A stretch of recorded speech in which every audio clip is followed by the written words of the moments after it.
Good morning class. मैं आशा करती हूँ कि सभी बच्चे स्वस्थ होंगे। तो आइए बच्चों, हम लोग पढ़ने के लिए शुरू करेंगे। पहले के क्लास में हम लोग चैप्टर 4 टॉपिक है संज्ञा।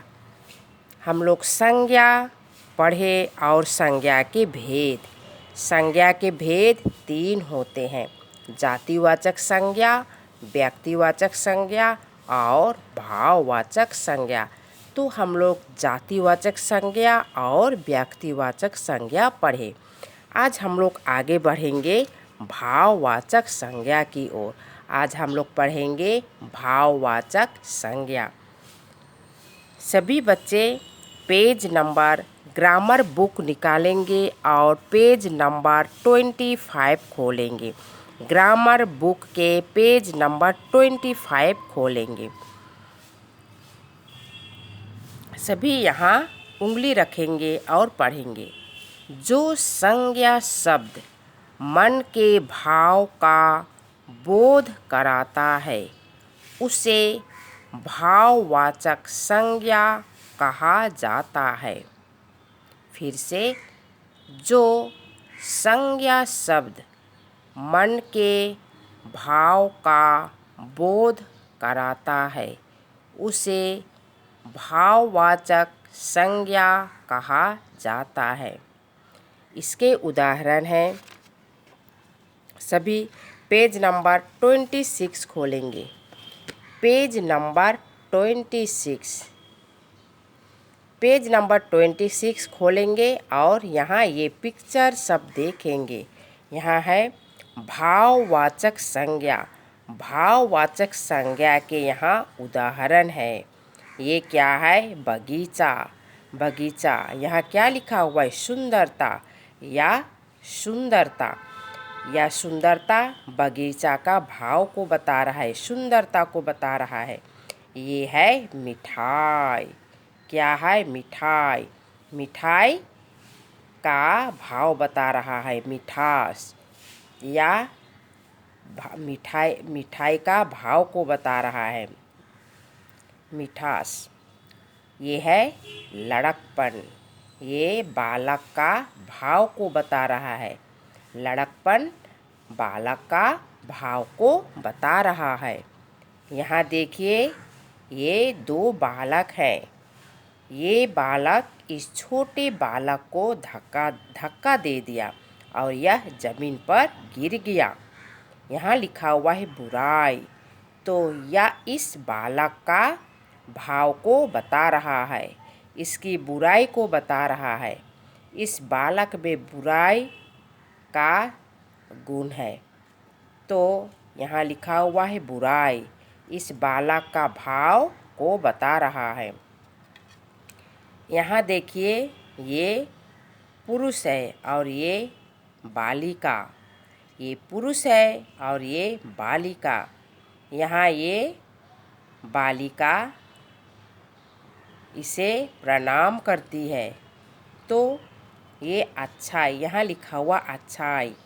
ये बालिका की अच्छाई का गुण है। ये बालिका का भाव को बता रहा है। अच्छाई गुण है, ये बालिका का भाव को बता रहा है। अच्छाई इसका भाव है। बालिका की अच्छाई के गुण है, तो इसका भाव को बता रहा है।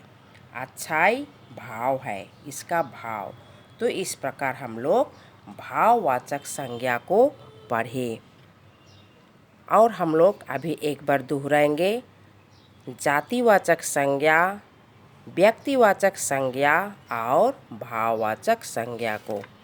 फिर से हम लोग पेज नंबर 25 खोलेंगे। Page number 25।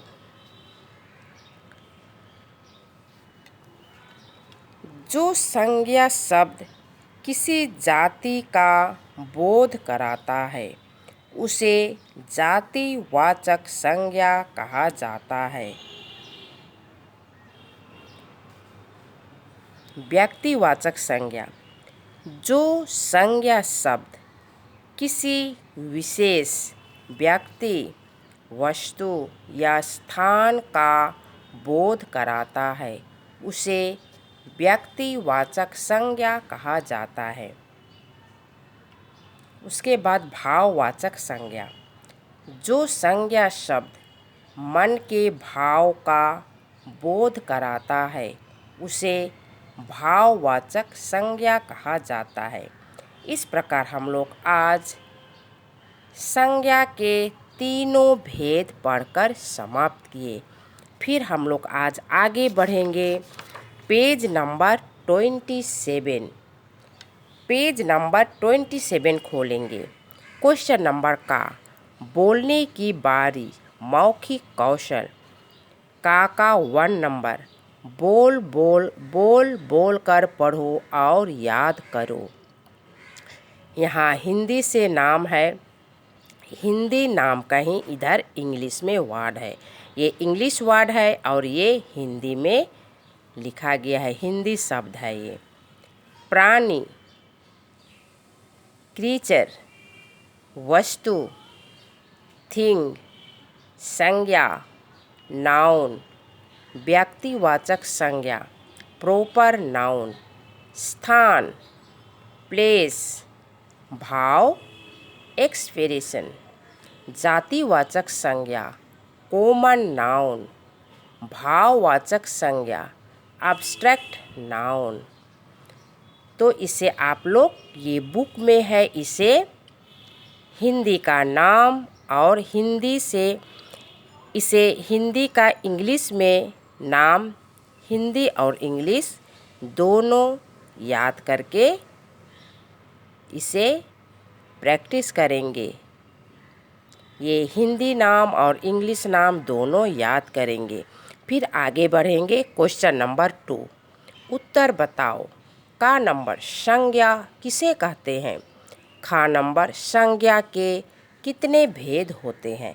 इसे हम लोग अपने क्लास वर्क कॉपी पर लिखेंगे। तो सभी बच्चे क्लास वर्क, इस कॉर्नर में क्लास वर्क लिखेंगे। चैप्टर 4 आज का डेट और टॉपिक है संज्ञा। का दूसरा नंबर उत्तर बताओ। का नंबर संज्ञा किसे कहते हैं? उत्तर किसी प्राणी, वस्तु, स्थान या भाव के नाम को संज्ञा कहा जाता है। उत्तर किसी प्राणी, वस्तु, स्थान या भाव के नाम को संज्ञा कहा जाता है। ख नंबर संज्ञा के कितने भेद हैं? उत्तर संज्ञा के 3 भेद हैं। संज्ञा के 3 भेद हैं।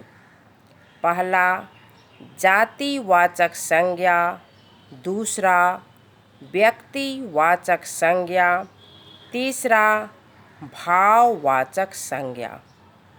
फिर से पहला जातिवाचक संज्ञा, दूसरा व्यक्तिवाचक संज्ञा, तीसरा भाववाचक संज्ञा।